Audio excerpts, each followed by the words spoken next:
Bonjour et bienvenue. Merci de m'accompagner dans la découverte des actualités du jour. Commençons sans tarder.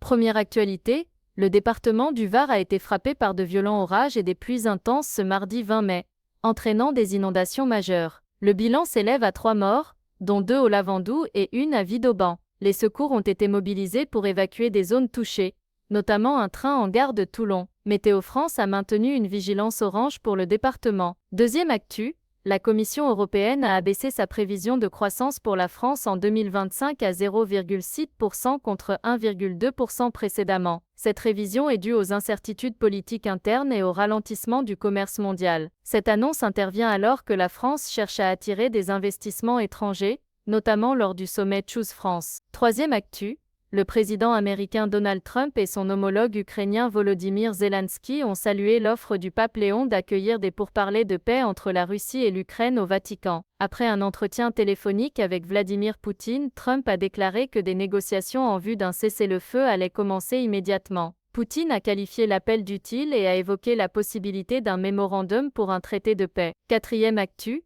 après plus de 2 mois de blocus, Israël a autorisé l'entrée limitée de l'aide humanitaire dans la bande de Gaza. Cette décision intervient alors que les frappes israéliennes ont causé au moins 91 morts le lundi 19 mai, selon la défense civile. Le président français Emmanuel Macron, le premier ministre britannique Keir Starmer et le gouverneur de la Banque d'Angleterre Mark Carney ont exprimé leur détermination à reconnaître un État palestinien dans le cadre d'une solution à 2 États. Cinquième actu, le gouvernement français a annoncé une révision de l'index de l'égalité femmes-hommes en entreprise afin de rehausser notre niveau d'ambition. Cette décision intervient après des critiques sur l'efficacité de l'index actuel à réduire les inégalités salariales et professionnelles entre les sexes. Les modalités de cette révision seront précisées dans les prochaines semaines. C'est tout pour aujourd'hui. N'hésitez pas à vous abonner afin de suivre l'actu ensemble.